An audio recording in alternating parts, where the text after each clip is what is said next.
Do you miss the taste of those fizzy drinks that once defined our childhood summers and Saturday afternoons?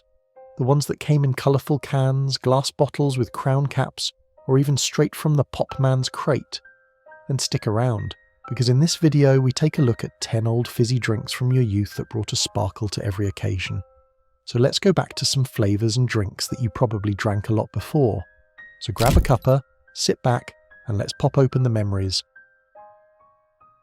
Launched in the UK in 1974 by the Coca-Cola Company, Lilt was unlike anything else on the shelves. Its tropical pineapple and grapefruit flavour was a burst of sunshine in a can, and the advertisements playing used to promise a totally tropical taste.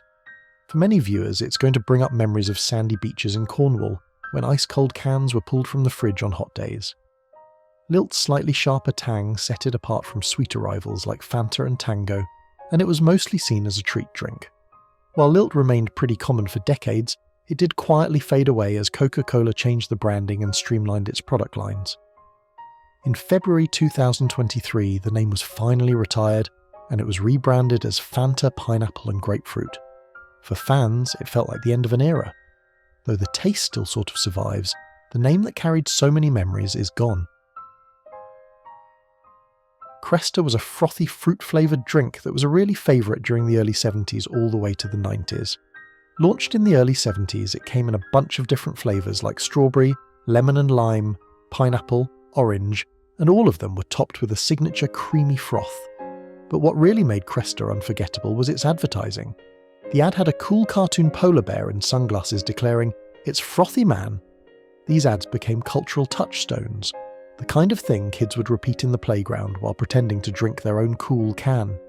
You'd find Cresta in corner shops, in glass bottles stacked in wooden crates, or chilling in the big open-top fridges of your local cafe. It was sweeter than many sodas of the time, with a foamy head that made it feel like it was something in between a fizzy drink and a milkshake. Its closest rivals were drinks like Corona and Panda Pops, but Cresta's frothiness still made it pretty unique. Sadly though, Cresta became less popular by the early 1990s, and Schweppes eventually discontinued it. Yet for those who grew up with it, the taste and that iconic polar bear remain an unforgettable part of childhood nostalgia. Quatro was a canned, fruit-flavoured carbonated drink made from 1982 to 1989 in the UK. It had a bunch of sweet flavours like pineapple, grapefruit, orange and passion fruit mixed together in a sort of cocktail, and that made it really popular. Packaged in a striking green can with bold yellow lettering, it had a modern, almost futuristic feel for the early 80s. Quatro was heavily marketed towards the younger crowd, especially teenagers, who saw it as a fun alternative to standard orange or lemonades. Its tangy sweet flavour profile stood apart from Lilt, offering more complexity because of how many different fruit flavours were used to make it. You could find it pretty much everywhere, like vending machines and tuck shops. Despite its popularity among a niche audience, Quatro struggled to maintain a foothold, and by 1989 it disappeared from UK shelves because of limited sales when compared to other brands Coca-Cola had. The Coca-Cola Company later sold drinks under the same Quatro name in South America. However, only one fruit, grapefruit, was chosen as the main flavour as opposed to 4. But for British fans, the original fizzy Quatro remains a fond and sadly short-lived memory. Virgin Cola burst onto the UK market in the late 1900s, and it was launched by Richard Branson's Virgin Group as a competitor to Coca-Cola and Pepsi. It had some pretty aggressive marketing, and the most iconic stunt was when a tank was driven through New York's Times Square. It instantly appeared in supermarkets, cinemas, and even McDonald's restaurants in the UK. It tasted similar to Coke, with a slightly sharper cola bite, and came in stylish Piet bottles and cans bearing the distinctive Virgin logo. For a time, it felt like a real contender, with kids grabbing a can at the corner shop simply because it looked cooler than the big two. Virgin Cola's UK popularity peaked in the late 90s, helped by its presence in Virgin megastores and airlines. Its rivals had bigger advertising budgets and brand loyalty, though so by the 2000s shelf space was shrinking and major supermarkets began dropping it in favour of more popular brands. The final blow came in 2009 when the last major UK retailer stopped stocking it.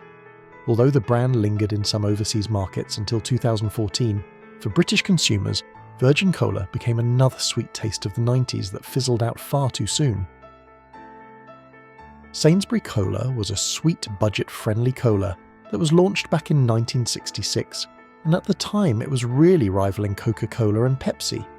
It was launched as part of Sainsbury's own products, and it tasted like simple cola. For many families, Sainsbury's Cola became the drink that filled fridges for picnics, birthday parties or weekend treats because it was cheaper than the other brands out there and tasted just as good. Its flavour was slightly sweeter, but with a light caramel note that made it really yummy. Kids would often grab it alongside crisps after school, while adults appreciated it as a solid mixer for evenings at home. Sainsbury's carved out a loyal following thanks to its consistency and affordability. The drink enjoyed steady popularity throughout the late 1970s and into the 1980s, but then Sainsbury relaunched the brand to Classic Cola because of its competitor, Virgin Cola. And the old brand just disappeared. Although Classic Cola was successful, the original packaging and taste is lost to time. Long before the beer of the same name became popular, Corona was a household name in the UK for soda pops. From the 1920s through to the end of the 1980s, the sight and sound of the Corona Pop Man meant delight for thousands of children across the whole of Britain as Corona became famous for its door-to-door Pop Man deliveries. The wooden crates filled with glass bottles like lemonade, orangeade, dandelion and burdock, cherryade would arrive in a horse and cart before moving on to the lorry in later years, and kids would rush out to grab their favourites. Corona was as much a part of family life as the Milkman. It was sold to Beecham Group in 1958, then to Britvic's parent Britannia Soft Drinks in 1987. By the 1970s and 80s, you could also find Corona in corner shops and small supermarkets, its bold, colourful labels standing out in the fridge. The fizzy drink continued to sell, and its advertising slogan, "Every bubble's past its physical," was seen on television and chanted by children for many more years. By the late 1990s, the brand was retired and the bottles disappeared. Today, if you hear Corona, you'll think of a beer, but for many over 50 years old, it will always mean a weekly delivery of fizzy treats that made the whole street smile. Cydrax was a sparkling apple soft drink that had been around in Britain for decades, often marketed as a grown-up alternative to regular pop. Made by Whiteways and later owned by Allied Lions, it offered a crisp, slightly dry apple flavour reminiscent of cider, but without the alcohol, which made it a hit for parties, Sunday lunches and special occasions where kids and adults could share the same drink. Its sister product, Peardax, offered the same concept but with pears. Cydrax had green glass bottles with gold and red labels which gave it a really premium feel compared to everyday lemonade or cola. It was especially popular in the 60s and 70s and was often sold in pubs, hotel lounges and upscale cafes. But not everyone honestly liked it, and it was more of an acquired taste. By the late 1980s, changing tastes and a declining soft drink pub market saw its sales fall, and in 1988 it disappeared altogether from the UK. The brand lives on in Trinidad and Tobago, but here in Britain it remains a drink that instantly recalls wedding buffets, Christmas parties, and a time when a bottle of pop could feel like a glass of champagne. For generations of school children, Panda Pops were the treat drink. Launched in the 1970s by Hall & Woodhouse, they came in small, brightly coloured plastic bottles that were perfect for lunchboxes, corner shop runs or after-school treats. The flavours were bold and unapologetically sweet cola, cherryade, bubblegum, orangeade, even exotic blue raspberry. They were cheap enough for pocket money budgets, making them a regular part of childhood in the 80s and 90s. You'd find them in sweet shops, chippies and school tuck shops, often stacked in cardboard trays with the cartoon panda grinning from the label. Panda Pops didn't have a direct rival in the same price bracket, though in spirit they competed with budget supermarket brands and local bottlers. But later in 2005, the brand was sold to Nichols plc, the makers of Vimto. It stuck around for a bit longer, but with rising concerns about childhood obesity and school health policies, sales declined. And in 2011, Nichols discontinued Panda Pops to focus on healthier products. For many, their disappearance marked the end of an era. Those small bottles with their neon-bright contents and sugary fizz weren't just drinks, they were part of the soundtrack of childhood summers, birthday parties, and pocket money freedom. For many over 50, ginger beer by Idris was iconic. Its famous slogan, "Idris when you're dry," was one of the most memorable slogans around. It was founded in the 19th century and eventually owned by Britvic, and Idris fiery ginger beer became a staple in Britain throughout the 20th century. Unlike the milder supermarket versions, Idris packed a real ginger punch which was fiery, warming, and with a bite that lingered at the back of the throat. It was often served in pubs as a soft option, or bought from corner shops for summer picnics and garden parties. Its spiciness made it popular with both adults and adventurous kids who enjoyed the thrill of a drink that felt grown up. Back in its prime, Idris actually competed with brands like Old Jamaica and had a really loyal following who just loved the taste. But over time, tastes change and the brand soon lost its popularity. In 2019, Britvic quietly retired the Idris brand altogether, ending over a century of fizzing tradition.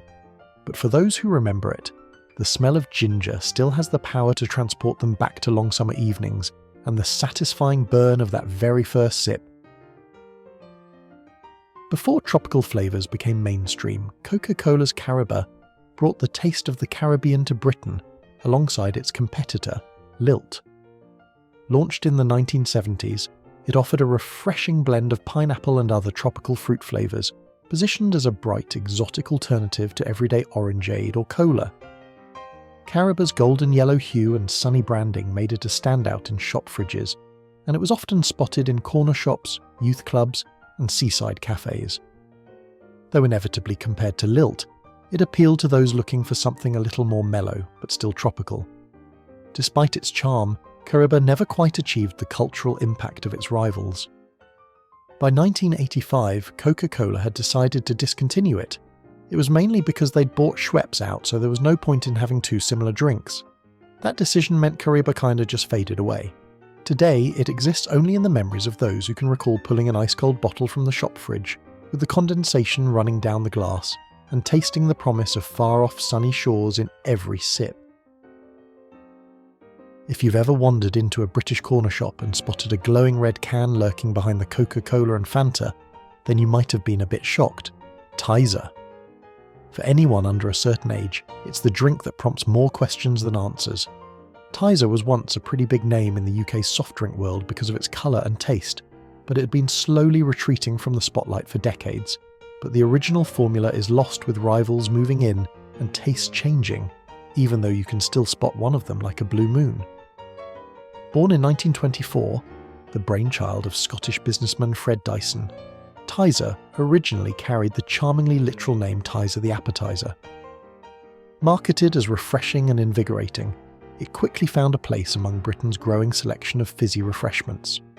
The 1980s and early 90s marked its golden era, and it was a time when independent brands could still hold their own against the corporate might of Coke and Pepsi.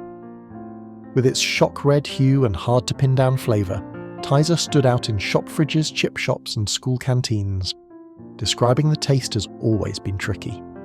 Officially, fruit-flavoured, it's closer to what you'd get if Irn-Bru and a red gummy bear had offspring. Over the years, recipe tinkering including a short-lived early 2000s Added Bite rebrand and an ill-fated removal of artificial colours alienated some loyal fans. The latter change produced an anemic shade that looked like it had given up on life. Thankfully, the neon came back. But times changed. American brands tightened their grip.